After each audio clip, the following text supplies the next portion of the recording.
ആദ്യം പറഞ്ഞതുപോലെ എല്ലാ കൊലപാതകവും യുക്തിരഹിതമായ ഒരു കുറ്റകൃത്യമാണ്. പക്ഷേ പ്രതി ഇത് തന്നെയെന്ന് സംസാരിക്കുകയും ഉറപ്പിക്കുകയും ചെയ്യുന്ന കോണുകൾ പോലും വൈരാഗ്യം വന്ന വഴിയെ സംബന്ധിച്ചായിരുന്നു യുക്തിരാഹിത്യം പ്രകടിപ്പിച്ചത്. എന്നാൽ അതെങ്ങനെയെന്ന് ഇന്ന് നമുക്കത് പരിശോധിക്കാം. People T V big breaking. Jisha വധക്കേസുമായി ബന്ധപ്പെട്ട് നിർണായക സൂചനകളാണ് പീപ്പിൾ ടി വി ഇന്ന് പുറത്തുവിട്ടത്. ജിഷയുടെ അമ്മ രാജേശ്വരിക്കും ജിഷയ്ക്കും ജിഷയുടെ സഹോദരി ദീപയ്ക്കും അമീറുൽ ഇസ്ലാമിനെ അറിയാമെന്നായിരുന്നു വിവരങ്ങൾ. അമീറിൽ നിന്ന് ജിഷയുടെ കുടുംബം പണം കൈപ്പറ്റിയെന്നും സൂചന. പണത്തിന് പകരം വിവാഹം കഴിക്കണമെന്ന ആവശ്യം വിസമ്മതിച്ചത് കൊലയ്ക്ക് കാരണമായി എന്നാണ് ഏറ്റവും പുതിയ സൂചന. ജിഷ വധക്കേസിൽ പിടിയിലായ അമീറുൽ ഇസ്ലാമിനെ രാജേശ്വരിക്കും ജിഷയ്ക്കും സഹോദരി ദീപയ്ക്കും നേരത്തെ അറിയാമായിരുന്നു എന്ന അന്വേഷണ സംഘത്തിന് വിവരം ലഭിച്ചിരിക്കുന്നതായ സൂചനയുണ്ട്. അമീറുലിൽ നിന്നും ജിഷയുടെ കുടുംബം നേരത്തെ പണം കൈപ്പറ്റിയിരുന്നതായും തുടർന്നുള്ള പരിചയമാണ് അമീറുലിനെ ജിഷയുടെ കുടുംബത്തെ കൂടുതൽ പരിചയപ്പെടാൻ സഹായിച്ചതെന്നുമാണ് പുതിയ വിവരങ്ങൾ. എന്നാൽ പണം തിരികെ നൽകാതായപ്പോൾ അമീറുൽ ജിഷയെ തനിക്ക് വിവാഹം കഴിച്ചു തരണമെന്ന് ആവശ്യപ്പെട്ടിരുന്നു. ഈ ആവശ്യം ജിഷ നിരസിച്ചിരുന്നതായാണ് പോലീസിന് വിവരം ലഭിക്കുന്നത്. കൊലപാതക ദിവസം രാവിലെ 11:30 അമീറുൽ ജിഷയുടെ വീട്ടിൽ നിന്നും ഇറങ്ങിപ്പോകുന്നത് കണ്ട സാക്ഷിയുണ്ടെന്നും ഇയാൾ അമീറുലിനെ തിരിച്ചറിഞ്ഞതായുമാണ് സൂചനകൾ. നാളെ നടക്കാനിരിക്കുന്ന തിരിച്ചറിയൽ പരേഡിൽ പങ്കെടുക്കുവാൻ മറ്റ് സാക്ഷികൾ വിമുഖത കാണിക്കുന്നതായും വിവരങ്ങൾ ലഭിക്കുന്നുണ്ട്. ജിഷയുടെ വീടിന് സമീപത്തെ കുളിക്കടവിൽ വെച്ച് അമീറുലിനെ ഒരു സ്ത്രീ അടിച്ചതായി അന്വേഷണ സംഘത്തിന് ലഭിച്ച വിവരമനുസരിച്ച് ആ സ്ത്രീ ജിഷയുടെ അമ്മ രാജേശ്വരിയാണെന്നും അമീറുലിന് നൽകാനുള്ള പണത്തെ ചൊല്ലിയുണ്ടായ തർക്കമാണ് അടിയിലേക്ക് കലാശിച്ചതെന്നും വിവരം ലഭിക്കുന്നുണ്ട്. എന്നാൽ ഈ വിവരം നേരത്തെ തന്നെ അന്വേഷണ സംഘത്തോട് വെളിപ്പെടുത്തിയിരുന്നു എന്നതാണ് ലഭിക്കുന്ന പുതിയ വിവരങ്ങൾ. News desk. തീർച്ചയായും ഇതുമായി ബന്ധപ്പെട്ട ചർച്ചയിലാണ് ഇന്ന് ന്യൂസ് ആൻഡ് വ്യൂസ്. മുതിർന്ന കോൺഗ്രസ് നേതാവ് Rajmohan Unnithan, George Joseph retired SP, advocate Priji Kollam, പിന്നെ അമീറുൽ ഇസ്ലാമിൻ്റെ അഡ്വക്കേറ്റായ advocate P Rajan, TB Mini, ജിഷയുടെ സഹോദരി ദീപ എന്നിവരാണ് ചർച്ചയിൽ പങ്കെടുക്കാനായി. തീർച്ചയായും ചർച്ച തുടരുമ്പോൾ ഒരുപക്ഷെ ജിഷയുമായി ബന്ധപ്പെട്ട കൊലപാതകത്തിൽ അമീറുൽ ഇസ്ലാം എന്ന പ്രതിയെ സംബന്ധിച്ചുള്ള സൂചനകൾ അല്ലെങ്കിൽ അതേ സംബന്ധിച്ച് പോലീസ് എത്തപ്പെട്ട വഴികളെ ഒക്കെ സംബന്ധിച്ചും ജനങ്ങൾക്ക് അല്ലെങ്കിൽ പൊതുകോണുകൾക്കൊക്കെ കൺവിൻസ്ഡ് ആണ്. പക്ഷേ കാരണം പറഞ്ഞതാണ് പ്രശ്നമായി വന്നത്. അതിനുള്ള ഒരു സ്ഥിരീകരണം എങ്ങനെ പുരോഗമിച്ചു എന്നതാണ് പീപ്പിൾ ടി വിയുടെ അന്വേഷണത്തിൽ ഇന്ന് ബോധ്യമായത്. ആദ്യം റിട്ടയർഡ് SP കൂടിയായ ശ്രീ ജോർജ് ജോസഫിലേക്ക് ഞാൻ പോവുകയാണ്. ശ്രീ ജോർജ് ജോസഫ്, അതായത് പ്രതിയെ സംബന്ധിച്ചുള്ള കാര്യങ്ങളൊക്കെയും എല്ലാവർക്കും ബോധ്യമാണ്. അമീറുൽ ഇസ്ലാം തന്നെയാകാം ചെയ്തത്. പക്ഷേ കാര്യം ഇതല്ല എന്ന് ഇന്ന് പുറത്തെത്തുന്ന കാരണങ്ങൾ അമ്മയ്ക്കും ജിഷയുടെ സഹോദരി ദീപയ്ക്കും ഒക്കെ കാര്യങ്ങൾ അറിയാമായിരുന്നു. എങ്ങനെ അമീറുൽ ഇസ്ലാം എന്ന വ്യക്തിയെ നേരത്തെ അറിയാമായിരുന്നു എന്ന് തുടങ്ങിയ കാരണങ്ങൾ ബോധ്യമാകുമോ ഇത്? ഞാൻ എന്തായാലും ഇപ്പോൾ ഒരു സ്വല്പം സന്തോഷത്തിലാണ്. പതുക്കെ അന്വേഷണം അമ്മയിലോട്ട് പോകുന്നു. അത് അമ്മയ്ക്ക് എന്തായാലും കുറേ കാര്യങ്ങൾ പറയാനുണ്ട്. അത് ഇതുവരെ പോലീസിൻ്റെ അടുത്ത് പറഞ്ഞിട്ടില്ല എന്നാണ് ഞാൻ വിശ്വസിക്കുന്നത്. ഇതിനകത്ത് ഇപ്പോഴത്തെ പ്രതി ഒരു കത്തി എന്തായാലും ഹാജരാക്കി. ആ കത്തി ഈ കേസുമായിട്ട് യാതൊരു ബന്ധവുമില്ല. അത് വളരെ ഇമ്പോർട്ടൻ്റ് ആയ പ്രതി മൊഴി പതുക്കെ മാറ്റി പറഞ്ഞുകൊണ്ടിരിക്കുകയാണ്. അതിനകത്ത് വലിയ അവിശ്വസനീയതയുണ്ട്. അതൊരു ഭാഷയുടെ പ്രശ്നമാണോ? പോലീസ് പറയണ അയാൾക്ക് മനസ്സിലാകുന്നില്ല, അയാൾ പറയുന്നത് പോലീസിന് മനസ്സിലാകുന്നില്ല, അതാണോ? പിന്നെ പീപ്പിൾ ടി വി ഇപ്പം ഇന്ന് പുറത്തുവിട്ടുണ്ട്, അങ്ങനെ പേടിക്കണ്ട. അതെ, ദ്വിഭാഷി കൊണ്ടും ഒരു മദർ ടങ്ങിൽ തന്നെയാണ് ഒരു ക്രിമിനലിനെ ക്വസ്റ്റ്യൻ ചെയ്യേണ്ടത്, അല്ലെങ്കിൽ പല കാര്യങ്ങളും മനസ്സിലാകില്ല. അപ്പം അതുകൊണ്ട് ദ്വിഭാഷിയുടെ റോള് അത്ര പറഞ്ഞ ആ ദ്വിഭാഷയെ സംസാരം ഞാൻ കേട്ടു. അത് അത്യാവശ്യത്തിന് കൺവേ ചെയ്യാവുന്നല്ലാതെ ഒരാളുടെ മനസ്സിൽ നിന്നൊരു കാര്യങ്ങൾ കൊത്തിയെടുക്കുന്നതിന് അത് വലിയൊരു പ്രശ്നം തന്നെയാണ്. പിന്നെ ഇതിനകത്ത് കത്തിയിൽ നിന്ന് കഥകളങ്ങ് മാറി. ഈ കുട്ടിയുടെ ദേഹത്തുണ്ട മുറിവിന് അനുയോജ്യമായ കത്തിയുടെ നമ്പർ കൂടും എന്നാണ് എനിക്ക് തോന്നണേ. പക്ഷേ ഈ പ്രതിയിൽ നിന്ന് ഇനി ഒരു കത്തി എടുക്കാൻ പോകുന്നില്ല. അതിന് പ്രതിയൊട്ട് സഹകരിക്കത്തുമില്ല, പ്രതിയൊട്ട് കൊടുക്കാനും പോകുന്നില്ല. പക്ഷേ വളരെ ഇമ്പോർട്ടൻ്റ് ആയ ഒരു കാര്യമുണ്ട്. അമ്മ ചില കാര്യങ്ങൾ ഇതിനകത്ത് ഞാൻ മനസ്സിലാക്കിയിരിക്കുന്നത്, ഈ 95 മില്ലിഗ്രാം ആൽക്കഹോള് ആ കുട്ടിയുടെ വയറ്റിൽ, ആ കുട്ടിയുടെ രക്തത്തിലുണ്ടെന്നാണ് പറഞ്ഞത്. അത് വയറ് നിറയെ ഭക്ഷണവും കഴിച്ചിട്ടുണ്ടെങ്കിൽ കുട്ടി അബോധാവസ്ഥയിൽ തന്നെയാണ്, അല്ലെങ്കിൽ ഉറക്കത്തിലാണ് ഈ കൊലപാതകം നടന്നതെന്നാണ് ഞാൻ ഇന്നും വിശ്വസിക്കുന്നത്. അങ്ങനെയെങ്കിൽ കഥകളെല്ലാം മാറും. അതുപോലെ ഇനി 3-4 കാര്യം, നമ്മൾ അതിനകത്ത് ആ പോസ്റ്റ്മോർട്ടത്തിൻ്റെ കണ്ടെങ്കിലേ, അല്ലെങ്കിൽ പോസ്റ്റ്മോർട്ടം റിപ്പോർട്ടും ഇൻക്വസ്റ്റും കൃത്യസ്ഥല മാസമൊക്കെ കണ്ടെങ്കിലേ കൂടുതൽ പറയാനൊക്കുള്ളൂ. എങ്കിലും ഒരു സംശയം കൂടി, ആ മദ്യത്തിൻ്റെ കാര്യം. അതായത് ദാഹജലം ചോദിച്ച സമയത്താണ് മദ്യം ഒഴിച്ചു കൊടുക്കുന്നത്. വല്ലാതെ ബോഡി കൺസ്യൂം ചെയ്യാൻ സാധ്യതയുണ്ട്. അങ്ങനെയുള്ള ഒരു സാധ്യത പരിഗണിച്ചുകൊണ്ട് തന്നെയാണോ താങ്കൾ? അത് പറയാം. മരിക്കാൻ പോകുന്ന ഒരാൾക്ക് മദ്യം ഒഴിച്ചു കൊടുത്താലേ അത് വയറ്റിലേ കിടക്കുകയുള്ളൂ, അത് രക്തത്തിൽ കലരില്ല. രക്തത്തിൽ 95 മില്ലിഗ്രാം മദ്യം ഉണ്ടെന്ന് പറഞ്ഞാൽ അത് എത്രയോ മുമ്പ് കഴിച്ചിരിക്കുന്നു. അത്രയും കഴിച്ചൊരു വ്യക്തി, പ്രത്യേകിച്ച് ഒരു സ്ത്രീയെ വയറ് നിറയെ ഭക്ഷണം കൂടെ കഴിച്ചിട്ടുണ്ടെങ്കിൽ ഉറക്കത്തിലേ പോവുള്ളൂ. ഉറക്കത്തിലാണ് ഈ കൊലപാതകം എന്നാണ് ഞാൻ ഇന്നും വിശ്വസിക്കുന്നത്. അപ്പോൾ അതുകൊണ്ട് ഇനിയൊരു കാര്യമുണ്ട്, പോസ്റ്റ്മോർട്ടം നമുക്കറിയില്ല. പോസ്റ്റ്മോർട്ടത്തിനകത്ത് ആ കുട്ടിയുടെ യൂറിനറി ബ്ലാഡറിൽ എത്രമാത്രം യൂറിൻ ഉണ്ട്, അത് വളരെ പ്രസക്തമാണ്. വളരെ പ്രസക്തമാണ്. പക്ഷേ അതൊക്കെ ഐഡന്റിഫൈ ചെയ്യാൻ ആദ്യത്തെ അന്വേഷണ സംഘത്തിന് അറിയില്ലല്ലോ, നമുക്കറിയില്ലല്ലോ. എങ്കിലും അത് പോലീസ് അത് കണ്ടെത്തിയിട്ടുണ്ടോ, അതൊരു വളരെ ഇമ്പോർട്ടൻ്റ് ഘടകമാണ്. ഞാൻ ഇപ്പം അമിത മദ്യം കഴിച്ചപ്പോൾ ആ കുട്ടി കഴിച്ചിട്ടുണ്ടെന്ന് നമുക്ക് മനസ്സിലായി. പത്രത്തിൽ കൂടെയും പോലീസും സമ്മതിച്ചിട്ടുണ്ട്. അങ്ങനെയാണെങ്കിൽ നന്നായിട്ട് ഉറങ്ങിയിട്ടുണ്ട്. അത് എന്തുമാത്രം മൂത്രം അല്ലെങ്കിൽ യൂറിനറി ബ്ലാഡറിലുണ്ട് വളരെ പ്രസക്തമാണ്. അപ്പോൾ ഇങ്ങനെയുള്ള കാര്യങ്ങൾ പോലീസ് പരിശോധിച്ചോ നമുക്കറിയില്ല. പക്ഷേ അതുകൊണ്ട് ഞാൻ പറയുന്നത്, ഈ അന്വേഷണത്തിൽ ഈ 32-38 ഇഞ്ചുറി ഉണ്ടാക്കിയത് ഒരു കത്തിയാണോ, ആ ഒരു കത്തി കൊണ്ട് പോലീസിന് ഈ പ്രതി പറയുന്നതനുസരിച്ച് കണ്ടെടുക്കുകയാണെങ്കിൽ ആ ഒരു കത്തി കൊണ്ട് 38 മുറിവുകളും ഉണ്ടാക്കാൻ പര്യാപ്തമായിരിക്കണം ആ കത്തി. അതുകൊണ്ട് കത്തി എടുക്കാൻ കുറച്ച് ബുദ്ധിമുട്ട് തന്നെ. അതിന് സൂട്ടബിളായ ഒരു കത്തി കിട്ടാൻ വളരെ ബുദ്ധിമുട്ടാണെന്നാണ് ഞാൻ വിചാരിക്കുന്നത്. അതുപോലെ തന്നെ പക്ഷേ ഇയാൾ താമസിച്ചതിൻ്റെ പരിസരത്തുള്ള ടെറസിൻ്റെ മുകളിൽ നിന്നാണ് കത്തി കിട്ടിയത്. ആ കത്തി നേരത്തെ തന്നെ ഇയാളെ പിടികൂടുന്നതിന് മുമ്പ് തന്നെ സംശയാസ്പദമായ രീതിയിൽ അവിടുത്തെ നാട്ടുകാർ പടക്കം പൊട്ടിക്കാൻ കയറിയവർ കണ്ടു എന്നൊക്കെ ഉണ്ടായിരുന്നു. അതിപ്പോൾ നമുക്ക് പ്രതി പോലീസിൻ്റെ അടുത്ത് പറഞ്ഞെന്ന് പറഞ്ഞ് മാത്രമേ ഉള്ളൂ. അതൊരു പ്രതിയുടെ എന്ത് കാര്യമായാലും ശരി, കത്തിയിൽ മാത്രം പ്രതിയുടെ കുറ്റസമ്മതം മൊഴിയൊന്നും കോടതി പോലീസിൻ്റെ അടുത്ത് പറഞ്ഞത് കോടതി അംഗീകരിക്കാൻ പോകുന്നില്ല, തെളിവായിട്ട് സ്വീകരിക്കാനും പോകുന്നില്ല. പ്രതിയുടെ ആകെയുള്ളത് പ്രതി പറഞ്ഞ ഈ പോസ്റ്റ്മോർട്ടത്തിനകത്തുള്ള മുറിവനുസരിച്ചുള്ളൊരു കത്തി റിക്കവർ ചെയ്തിട്ടുണ്ടെങ്കിൽ, അത് പ്രതിയുടെ കുറ്റസമ്മത മൊഴിയിലുണ്ടെങ്കിൽ അതനുസരിച്ച് മാത്രമേ ഈ കേസിന് കത്തി റിക്കവറിയും തെളിവായിട്ടും സ്വീകരിക്കും. അല്ലാത്ത പ്രതിയുടെ ഒരു കുറ്റസമ്മത മൊഴിയും കോടതി സ്വീകരിക്കാൻ പോകുന്നില്ല. പിന്നെ ഇതിനകത്ത് മോട്ടീവ് വളരെ വീക്കായി. അതിലാണ് പോലീസിനെ നമ്മൾ അവിശ്വസിക്കാൻ തോന്നുന്ന കാരണം. ആ പ്രതിയാണ് കുറ്റം നടത്തിയതെങ്കിൽ കൃത്യമായ മോട്ടീവ് ഉണ്ടാകും. കാരണം ഇതൊരു സർക്കംസ്റ്റാൻഷ്യൽ എവിഡൻസ് ഉള്ള കേസാണ്, സാഹചര്യ തെളിവ് മാത്രമേ ഉള്ളൂ ഇതിനകത്ത്. അങ്ങനെ ഉണ്ടെങ്കിൽ പ്രതിയിലേക്ക് തന്നെ പോകുന്നതിൻ്റെ ഒരു ഘട്ടത്തിന് മുമ്പ്, അതായത് ഇന്ന് പീപ്പിൾ TV പുറത്തുവിട്ട ചില നിർണായകമായ വിവരങ്ങളുണ്ട്. അതായത് വൈരാഗ്യം പുരോഗമിച്ചത് എങ്ങനെ, ദീപയ്ക്കും ജിഷയുടെ അമ്മ രാജേശ്വരിക്കും ജിഷയ്ക്കും ഒക്കെ അമീറുൽ ഇസ്ലാമിനെ നേരത്തെ അറിയാമായിരുന്നു. പണമിടപാടടക്കം നടത്തിയിട്ടുണ്ട് എന്നതാണ് നാട്ടുകാരിൽ നിന്നും പോലീസിൽ നിന്നും ഒക്കെ ഞങ്ങൾക്ക് ലഭിക്കുന്ന സൂചനകൾ. അത് എത്രത്തോളം അത് ഈ കേസിൽ വളരെ പ്രസക്തമാണ്. അങ്ങനെ ഒരു എവിഡൻസ് വന്നാൽ വളരെ ഇമ്പോർട്ടൻ്റ് ആയ ഒരു കാര്യമാണ്. അതുകൊണ്ടാണ് ഞാൻ പറയണത്, അങ്ങനെ വന്നത് അത് സത്യമാണെന്നുണ്ടെങ്കിൽ ഈ കേസ് വീണ്ടും പല രീതിയിലോട്ട് മാറിയേ സഞ്ചരിച്ചേ പറ്റുള്ളൂ. അതുപോലെ ആ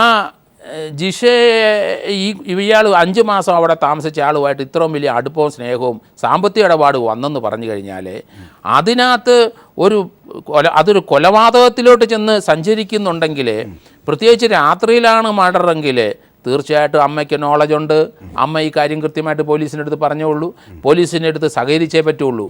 പക്ഷേ തീർച്ചയായും പിന്നെ ശ്രീ രാജ്മോഹൻ ഉണ്ണിത്താൻ, അതായത് താങ്കളിലേക്കൊക്കെ പോകുന്നതിന് മുമ്പ് ദീപ, അതായത് ജിഷയുടെ സഹോദരി ഇപ്പോൾ നമ്മോടൊപ്പമുണ്ട്. ദീപ, കേൾക്കാമല്ലോ? അതായത് ഏറ്റവും പ്രതികൂലമായ സാഹചര്യത്തിൽ ഒരു കനാൽ പുറമ്പോക്കിലെ ദളിത് ജീവിതത്തോടുള്ള എല്ലാ ഐക്യദാർഢ്യവും പ്രഖ്യാപിച്ചുകൊണ്ട് വളരെ ബഹുമാനവും ആദരവും പ്രകടിപ്പിച്ചുകൊണ്ടാണ് താങ്കളോട് ചോദിക്കുന്നത്. ചില കോണുകൾ ഉന്നയിക്കുന്ന സംശയങ്ങൾക്ക്, ചില ഉയരുന്ന സൂചനകൾക്കൊക്കെ മറുപടി കൃത്യമായി വേണം എന്ന ആവശ്യത്തിൻ്റെ അഭിപ്രായത്തിൽ മാത്രമാണ് ദീപ താങ്കളോട് ചില ചോദ്യങ്ങൾ ചോദിക്കുന്നത്. തീർച്ചയായും കൊലപാതകം നടന്നിരിക്കുന്നു, ഏറ്റവും വേദനാജനകമാണ്. ജിഷ എന്ന ആ പെൺകുട്ടിയോട് എല്ലാവിധ ഐക്യദാർഢ്യവും പീപ്പിൾ TV പ്രകടിപ്പിക്കുകയും ചെയ്തിട്ടുണ്ട്. ആ കുറ്റത്തിൽ നീതി പുറത്തെത്തണമെന്ന് ആത്മാർത്ഥമായി ആഗ്രഹിച്ചിട്ടുമുണ്ട്. വലിയൊരു ആമുഖത്തോടു കൂടി മാത്രമേ ദീപയോട് ചില ചോദ്യങ്ങൾ, ചില കാര്യങ്ങൾ ആരായാൻ പോകുന്നുള്ളൂ. അമീറുൽ ഇസ്ലാം എന്ന ഇപ്പോൾ പിടിക്കപ്പെട്ട പ്രതിയെ താങ്കൾക്കും താങ്കളുടെ അമ്മയ്ക്കും ജിഷയ്ക്കും ഒക്കെ നേരത്തെ അറിയാമായിരുന്നു എന്നാണ് പുറത്തു വരുന്ന ചില സൂചനകൾ. പക്ഷെ ഞങ്ങൾക്ക് അങ്ങനെ ഒരാളെ കുറിച്ച് അറിയില്ല. പിന്നെ പ്രതി ആരാണെന്ന് ഞങ്ങൾക്ക് ഇതുവരെ അയാളുടെ മുഖം കാണാത്തതുകൊണ്ട് ആരാന്ന് പറയാൻ ഞങ്ങൾക്ക് വ്യക്തമായിട്ട് പറയാൻ പറ്റില്ല. പേര് വെച്ചിട്ട് അയാളെ ഐഡന്റിഫൈ ചെയ്യാൻ പറ്റുന്നില്ല.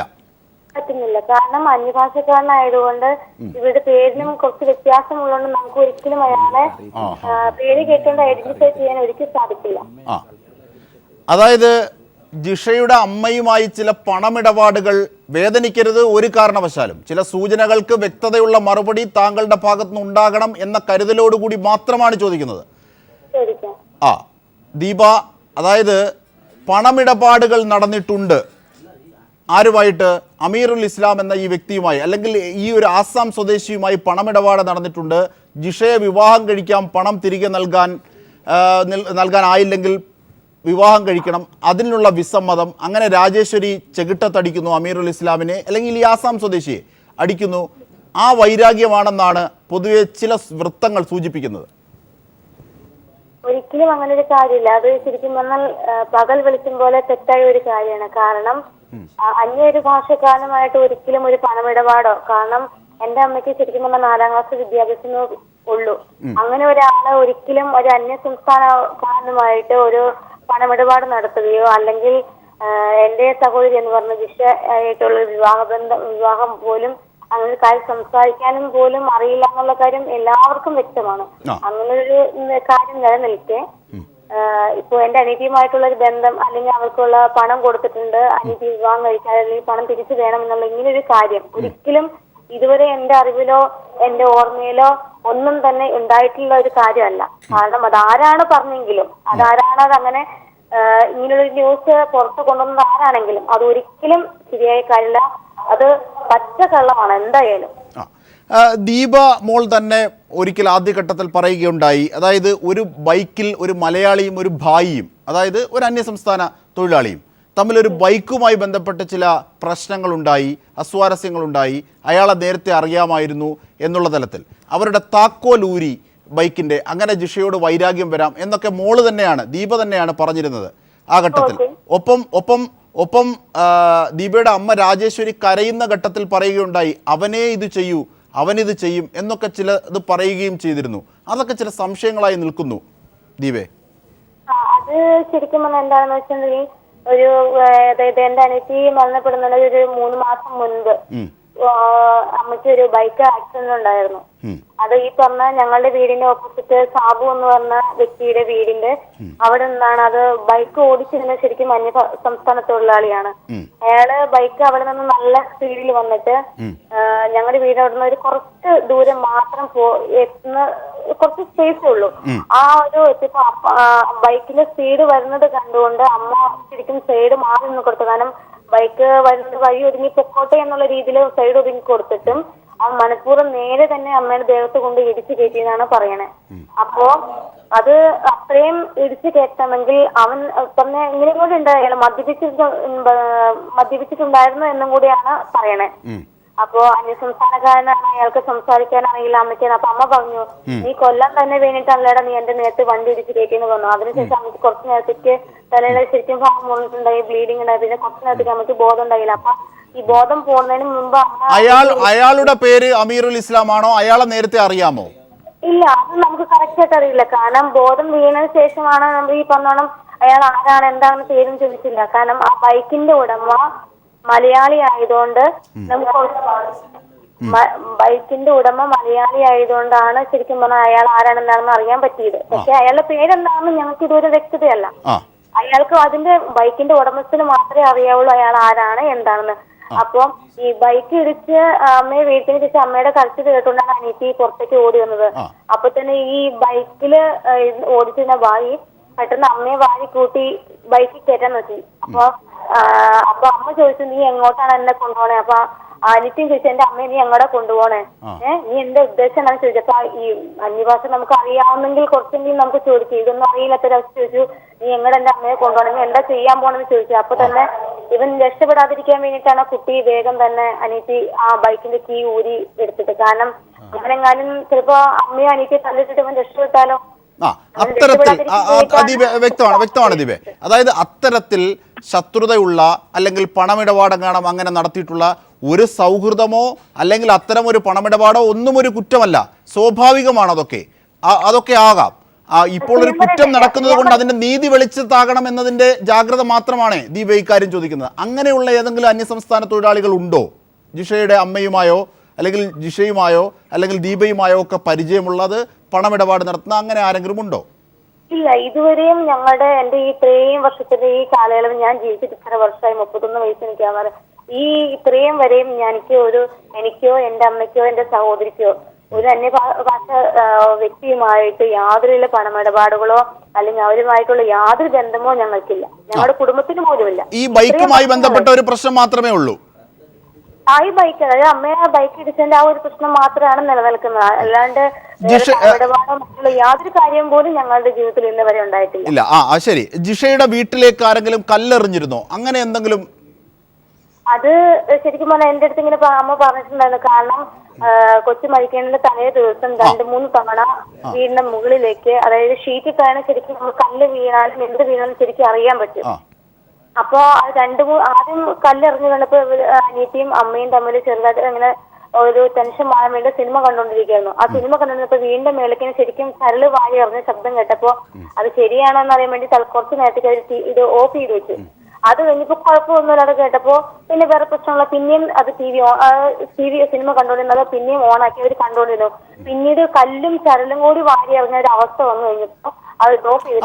അപ്പോൾ ആ സംഭവം സത്യമാണ്. അത് അന്യസംസ്ഥാന തൊഴിലാളികളാണെന്നുള്ള പരാതി വല്ലതും ഉണ്ടായിരുന്നോ അമ്മയ്ക്ക്? ഇല്ല, കാരണം രാത്രി ഏകദേശം ഒരു 9-10 മണി സമയങ്ങളായതുകൊണ്ട് നമുക്ക് പുറത്തിറങ്ങി അങ്ങനെ അധികം നോക്കാൻ പറ്റില്ല, ആരാണെന്ന് വ്യക്തതയില്ലല്ലോ.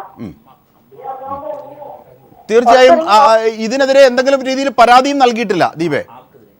ഇതിനെതിരെ പരാതി നൽകാതിട്ടുണ്ടെങ്കിൽ തലേ ദിവസം പിറ്റേന്നാണ് കുട്ടി മരിക്കുന്നത്. ശരിയാണ്.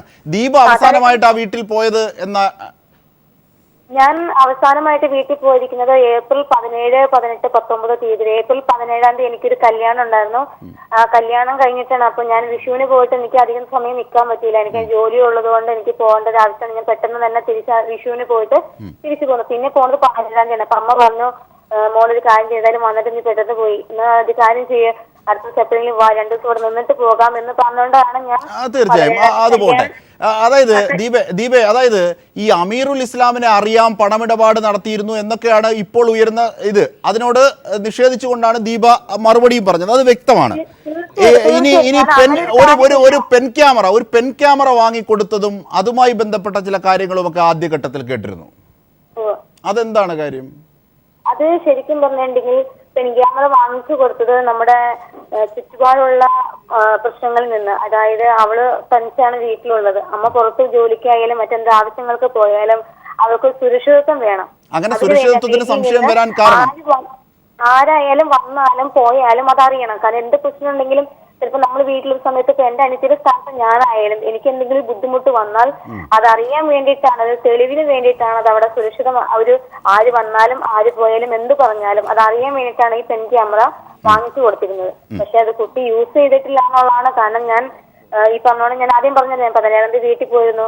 ഞാൻ വീട്ടിൽ നിന്ന് പോകുന്നത് 19-ാം തീയതിയാണ്. ഞാൻ പോകുന്നപ്പോൾ ഞാൻ എന്റെ അനിയത്തിയോട് പറഞ്ഞു, നീ അത് വെറുതെ ബോക്സിൽ പൂട്ടി വെക്കാതെ ഇത് വീണ്ടും എവിടെയെങ്കിലും വെക്കുക. കാരണം എന്തെങ്കിലും ബുദ്ധിമുട്ട് വന്നാൽ നാളെ എന്തെങ്കിലും ഒരു കാണിച്ചൊരു തെളിവായിരിക്കണല്ലോ, എന്തെങ്കിലും കാര്യം അറിയാലോ, അതിനുവേണ്ടി ഇത് ഓപ്പൺ ചെയ്ത് വെക്കണോട്ടൊന്നും ഞാൻ പറഞ്ഞിട്ടാണ് ഞാൻ വീട്ടിൽ നിന്ന് പോയത്. പക്ഷെ അത് ഓപ്പൺ ചെയ്ത് വെച്ചിട്ടില്ല എന്നാണ്, അത് യാതൊന്നും ഇല്ല എന്നാണ് അന്നേരം അന്വേഷക പോലീസുകാർ പറഞ്ഞത്. പക്ഷെ ദീപേ, അങ്ങനെ ഒരു സാഹചര്യം പറയണമെങ്കിൽ എന്തൊക്കെയോ ചില ശല്യങ്ങൾ നിരന്തരമായി നിങ്ങൾക്ക് ഉണ്ടാകുന്നുണ്ടല്ലോ. അത് ഏതെങ്കിലും വ്യക്തിയെ സ്പെസിഫൈ ചെയ്ത് പറയാൻ പറ്റുമോ ഈ ഘട്ടത്തിൽ? ഇല്ല, നമുക്ക് ഒരു വ്യക്തിയെ മാത്രം ചൂണ്ടിക്കാട്ടി പറയാൻ പറ്റില്ല. കാരണം നിങ്ങൾക്കറിയാമല്ലോ, ഞങ്ങൾ ദളിത് വിഭാഗത്തിൽപ്പെട്ട കുടുംബമാണ്. പിന്നെ മാത്രമല്ല ഞങ്ങൾക്ക് സാമ്പത്തികമായും വളരെ പിന്നോക്കാവസ്ഥയിൽ നിൽക്കുന്നു. പിന്നെ ഞങ്ങളുടെ ഫാമിലി ആണെങ്കിലും അച്ഛനാണെങ്കിലും ഈ ഒരു അവസ്ഥയിൽ മാറി നിൽക്കുന്നു. വേറെ സഹോദരങ്ങളോ അല്ലെങ്കിൽ ജ്യേഷ്ഠന്മാർ ഞങ്ങൾക്കില്ലാത്തൊരു സെക്യൂരിറ്റി തരാൻ ഞങ്ങൾക്ക് ആരില്ലാത്തൊരു അവസ്ഥയിലാണ് ഞങ്ങൾ ജീവിച്ചതും വളർന്നതും. അപ്പൊ ആ ഒരു സാഹചര്യം നിലനിൽക്കുമ്പോൾ മറ്റുള്ളവരുടെ ഭാഗത്തു നിന്ന് ഞങ്ങൾക്കൊരു പ്രശ്നം ഉണ്ടാവാതെ ഞങ്ങൾക്കൊരു പ്രൊട്ടക്ഷൻ തരാൻ വേണ്ടിയിട്ടാണ് ഇത്രയും നാളും ഞങ്ങളെ അമ്മ ഇത്രയും നാളും നോക്കുന്നത്. അപ്പൊ അതുകൊണ്ട് മാക്സിമം മറ്റുള്ളവരെ ഒഴിവാക്കി നിർത്തിക്കൊണ്ടാണ്, അതായത് ആരും വീടിന്റെ അകത്തേക്ക് പരിസരത്തേക്ക് ഞങ്ങളുമായിട്ട് യാതൊരു സമ്പർക്കം ഉണ്ടായാലും ഞങ്ങൾ ഒരാളെ ശല്യം ചെയ്യാതെ ഉപദ്രവിക്കാതിരിക്കാൻ വേണ്ടിയിട്ടാണ് അമ്മ മാക്സിമം മറ്റുള്ളവരായിട്ട് വഴക്കിടുക അല്ലെങ്കിൽ എല്ലാവരും നിന്ന് അകറ്റി നിർത്തേണ്ട കാരണം, അല്ലാതെ വേറൊരു വിഷയങ്ങളും ഇതിന്റെ ഇടയിൽ ഒന്നുമല്ല. അതായത് അവസാനമായി ജിഷ പറഞ്ഞിരുന്നു എന്ന് അയൽവാസികൾ പറഞ്ഞിരുന്ന വാക്ക് ഇതാണ് നിങ്ങളെയൊക്കെ വിശ്വസിക്കാൻ പറ്റാത്തതെന്ന് പറയുന്നത് എന്ന വാക്ക് അവസാനമായി ജിഷ പറഞ്ഞിരുന്നു എന്ന്. അതിനുശേഷം ഒരു കരച്ചിൽ കേട്ടിരുന്നുവെന്ന്. സ്വാഭാവികമായും അവരൊക്കെ വഴക്ക് നിരന്തരം നിങ്ങളെ വീട്ടിലുണ്ടാകും എന്നൊക്കെ പറഞ്ഞാണ് വരാത്തതെന്നാണ് അവർ പറയുന്നത്. അതുപോട്ടെ, അത്തരത്തിൽ ഒരു ഇതിനെക്കുറിച്ച് എന്തെങ്കിലും ദീപയ്ക്ക് പറയാനുണ്ടോ? ശരിക്കും പറഞ്ഞാൽ ഇത് പോലീസുകാരൻ്റെ അടുത്ത് ഇങ്ങനെ ഒരു വാക്ക് ചോദിച്ചിരുന്നു, ഇങ്ങനെ ഒരു കാര്യം പറഞ്ഞ് സൂചിപ്പിച്ചിട്ടുണ്ടായിരുന്നു. പക്ഷേ അത് എന്താണെന്ന് ചോദിച്ചാലും അത് ആരോടാണ് അങ്ങനെ പറഞ്ഞു ചോദിച്ചാലും എനിക്ക് വ്യക്തതയില്ല. കാരണം നമ്മളവിടെ സ്ഥലത്ത് ഇല്ലാത്തത് കൊണ്ട് നമുക്ക് അത് എന്തുകൊണ്ടാണ് അങ്ങനെ പറഞ്ഞത് നമുക്ക് അറിയില്ല. ശരി, ഈ വീട് പണിയുമായി ബന്ധപ്പെട്ട് ചില വീട്ടുപണി ജോലികളുമൊക്കെയായി ബന്ധപ്പെട്ട് ഈ അമീറുൽ ഇസ്ലാം എന്ന വ്യക്തി അവിടെ വന്നിട്ടുണ്ട്, അങ്ങനെ അറിയാം. ഒരുപക്ഷെ പേര് വെച്ച് തിരിച്ചറിഞ്ഞുകൂടെങ്കിൽ പോലും അങ്ങനെയുള്ള പരിചയമുള്ള ഏതെങ്കിലും അന്യസംസ്ഥാന തൊഴിലാളികൾ ഉണ്ടോ? കാരണം ഈ പറഞ്ഞോണം ആദ്യം ഞങ്ങളുടെ വീട് പണിത് കഴിഞ്ഞപ്പോ കനാലിന്റെ ഭാഗത്തോട്ട് ഇരിക്കുന്ന ഭാഗം ഇടിഞ്ഞ് പോയിരുന്നു. അപ്പൊ അത് ഇടിഞ്ഞു പൊളിഞ്ഞു പോയി കഴിഞ്ഞ ശേഷം അണിയാൻ വന്നതിന്റെ കൂടെ ഹിന്ദിക്കാരനാണ്. പക്ഷെ അന്നത്തെ കാലഘട്ടം വെച്ചപ്പോ ഒത്തിരി വർഷങ്ങൾക്ക് മുമ്പാണ്, കുറച്ച് നാളായി. അപ്പോ ഞാൻ ആ സമയത്ത് വീട്ടിലില്ല, ഞാൻ വീടുമായിട്ട് യാതൊരു കുറച്ച് അകന്നു നിൽക്കുകയായിരുന്നു. അപ്പൊ ആ ഒരു സാഹചര്യത്തില് അവിടെ വീട് പണിയാൻ വന്നതിന്റെ കൂടെ, കാരണം ഹിന്ദിക്കാരുടെ പേര് നമുക്ക് അന്യഭാഷക്കാരുടെ പേര് നമുക്ക് പെട്ടെന്ന് അറിയാൻ പറ്റില്ല. അപ്പൊ അങ്ങനെ ഒരു സാഹചര്യം വരുമ്പോ ആ വീട് പണിയാൻ ചിലപ്പോ ഈ അമറുൽ ഇസ്ലാം എന്ന് പറഞ്ഞ വ്യക്തി ചിലപ്പോ അവിടെ വരികയോ പോയി ചെയ്യുന്നുണ്ട്. നമുക്കത് അറിയില്ല, ആരാണ് പേര് വേണം നമുക്കറിയില്ല. ചിലപ്പോ കണ്ടാൽ ചിലപ്പോ ഒരു പക്ഷെ അറിയാം എന്നല്ലാതെ തിരിച്ചറിയൽ പരേഡിന് ശേഷമേ അത് പറയാൻ പറ്റൂ അല്ലേ? നമുക്കറിയില്ല. അതാണ്, തിരിച്ചറിയൽ പരേഡിന് ശേഷമേ അത് അറിയാൻ പറ്റൂ അല്ലേ ദീപേ? തീർച്ചയായിട്ടും അങ്ങനെ അറിയാൻ പറ്റുള്ളൂ. കാരണം നമുക്ക് ഒരു വ്യക്തിയെ നമുക്ക് പെട്ടെന്ന് ഒരാൾ ചോദിച്ചാൽ നമുക്ക് പറയാൻ പറ്റില്ല. കാരണം ഒരു പേര് കേട്ടുകൊണ്ട് ഒരാളുടെ പേര് പോലത്തെ ഇഷ്ടം പോലെ പേരുകൾ ഉണ്ടാവും, ഇഷ്ടം പോലെ അഡ്രസ്സുകൾ ഉണ്ടാവും. ഒരേ അഡ്രസ്സ് തന്നെ പല ആളുകൾ താമസിക്കണം. പക്ഷെ നമുക്ക് നേരിൽ കാണാതെ നമുക്ക് നേരിൽ വിശ്വസിക്കാൻ നമുക്കൊന്നും പറയാൻ പറ്റില്ല. അതായത് ദീപേ, ഇപ്പോൾ അമീറുൽ ഇസ്ലാമിനെ പിടിച്ചിരിക്കുന്നു പോലീസ്. പിന്നിൽ പറഞ്ഞ കഥകൾ പലതുമാകട്ടെ, വൈരാഗ്യം ഉണ്ടായ കഥകൾ എന്തുമാകട്ടെ, പക്ഷേ അമീറുൽ ഇസ്ലാമിനെ പിടിച്ച ഈ നടപടി അല്ലെങ്കിൽ പോലീസിന്റെ അന്വേഷണം ഇതൊക്കെ ശരിയായ ദിശയിലാണ്, ഇയാൾ തന്നെയാണ് കൊല്ലാൻ സാധ്യത, അങ്ങനെ എന്തെങ്കിലും ദീപയ്ക്ക് അഭിപ്രായങ്ങളുണ്ടോ?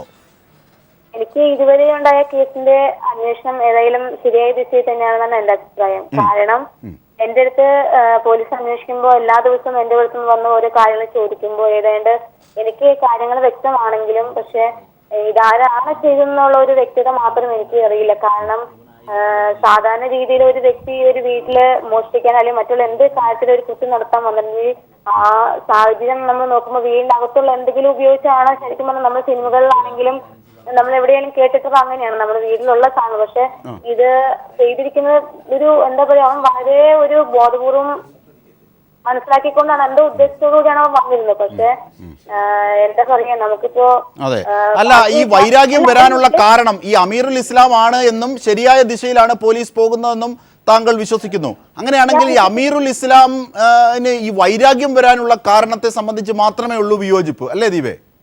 ഇല്ല, ഞാൻ പറയട്ടെ, എനിക്കിപ്പോ ഈ പറഞ്ഞോണം എന്റെ അനിയത്തിയോട് എന്താണ് ഇത്ര വൈരാഗ്യം വരാൻ കാരണം എന്താണെന്ന് വെച്ചാൽ നമുക്കറിയില്ല. പിന്നെ മറ്റൊരു കാര്യം പറഞ്ഞിട്ടുണ്ടെങ്കിൽ ഈ പറഞ്ഞോണം അവനാണ് ചെയ്തെന്ന് അവൻ പോലീസിനോട് മൊഴി നൽകിയിട്ടുണ്ട്. പിന്നെ ശാസ്ത്രീയമായുള്ള മറ്റുള്ള DNA മറ്റുള്ള തെളിവുകളെല്ലാം അവന്റെ ആ വ്യക്തിയുടെ പ്രതിയുടെ തന്നെയാണെന്നുള്ളത് പോലീസ് തെളിയിച്ചിട്ടുണ്ട്. അപ്പൊ ബാക്കിയുള്ള തെളിവുകളും സാഹചര്യങ്ങളും കോടതി അത് തീരുമാനിക്കുന്നത് വരെയാണ് നമുക്ക് മറ്റൊന്നും പറയാൻ പറ്റില്ല. ശരി, അതായത് ചില ക്ഷീര കർഷകർ അവിടെ ഉണ്ടായിരുന്ന ക്ഷീര കർഷകർ 11 മണിയോടുകൂടി ഈ മഞ്ഞ ഷർട്ടിട്ട ഒരാളിനെ ജിഷയുടെ വീട്ടിൽ വെച്ച് കണ്ടുവെന്നും അയാൾ പോയെന്നും പിന്നീട് അയാൾ വരുന്നത് കണ്ടുവെന്നും അത്തരത്തിൽ അവർ തമ്മിൽ പണമിടപാടൊക്കെ ഉണ്ടായിരുന്നു, അതുമായി ബന്ധപ്പെട്ട തർക്കങ്ങളൊക്കെ കേട്ടിരുന്നു എന്നൊക്കെ മൊഴി പോലീസിന് നൽകിയിട്ടുണ്ട്. ഇതുമായി ബന്ധപ്പെട്ട എന്തെങ്കിലും കാര്യം പോലീസ് നിങ്ങളോട് ചോദിച്ചിട്ടുണ്ടോ ദീപേ? ഈ പണമിടപാട് കാര്യങ്ങളെ കുറിച്ച് ചോദിക്കുമ്പോൾ എനിക്ക് ശരിക്കും പറഞ്ഞാൽ ഇപ്പോഴും വ്യക്തതയല്ലാത്തത് ഈ ഒരു ഭാഷ അറിയില്ലാത്ത അന്യഭാഷ അറിയില്ലാത്ത എന്റെ സഹോദരി എങ്ങനെയാണ് ഈ അന്യഭാഷക്കാരനായി പറഞ്ഞ അമറുൽ ഇസ്ലാമുമായിട്ട് എങ്ങനെയാണ് പണമിടപാട് നടത്തുന്നത്? എനിക്ക് ഒരിക്കലും പോലീസ് അങ്ങനെ ചോദിച്ചിട്ടുണ്ടോ? പോലീസ് ദീപയോട് അങ്ങനെ ഇപ്പോൾ ഈ പുറത്തെത്തുന്ന സൂചനകൾ ഇങ്ങനെയാണ്, പണമിടപാട് നടത്തിയിട്ടുണ്ട്, മുൻപരിചയമുണ്ട്, അതിനൊരു ക്ഷീര കർഷകന്റെ മൊഴി ഉണ്ടെന്നൊക്കെ, ഇതൊക്കെ പോലീസ് നിങ്ങളോട് ആരാഞ്ഞിട്ടുണ്ടോ എന്നാ ചോദിച്ചത്? ഇല്ല, അങ്ങനെ ഒരു കാര്യം ഞങ്ങളുടെ അടുത്ത് ചോദിച്ചിട്ടില്ല. കാരണം അങ്ങനെ ചോദിച്ചിട്ടുണ്ടെങ്കിൽ ഞങ്ങളുടെ മുമ്പ് പറയും. പിന്നെ ഈ ക്ഷീരകർഷകർ എന്ന് പറയുന്ന ആളുകള് ഈ പറയണം അവരെ അപ്പൊ ആ സമയത്ത് അങ്ങനെ കുട്ടിക്ക് അങ്ങനെ ഒരു സംഭവം നടക്കുന്ന സമയത്ത് അങ്ങനെ പ്രശ്നം ഉണ്ടാകുമ്പോ ഇന്ന ആള് പോയി എന്ന് പറയുമ്പോ എന്തുകൊണ്ട് അവരെ നേരത്തെ സൂചിപ്പിച്ചിരുന്നില്ല? അല്ല, 11 മണിക്ക് രാവിലെ കണ്ടിരുന്നു, പോയതിനു ശേഷമാണല്ലോ സംഭവം നടക്കുന്നത്. അതായത് ഒരൊറ്റ സംശയം കൂടി ഏകദേശം പറഞ്ഞു, ഒരു കാര്യം കൂടി. അതായത് ജിഷയുടെ ക്യാമറയിൽ ഇയാളുടെ ഫോട്ടോ ഉണ്ടായിരുന്നു, ജിഷ ഒരാളുമായി പോയി സ്റ്റുഡിയോയിൽ പോയി ഫോട്ടോ എടുത്തു എന്നൊക്കെ ഒരു വാർത്ത വരുന്നു. എനിക്ക് എന്തെങ്കിലും അറിയാമോ? അതേക്കുറിച്ച് നമുക്കറിയില്ല. കാരണം ഇപ്പോ എന്താ പറയാ, ഒരു പ്രശ്നം വരുമ്പോൾ അത് എങ്ങനെയെങ്കിലും മൂടി പെരുപ്പിച്ച് എങ്ങനെയൊക്കെ ഏതൊക്കെ രീതിയിൽ ആക്കാമോ അതാണ് ഇന്ന് ചെയ്തുകൊണ്ടിരിക്കുന്നത്.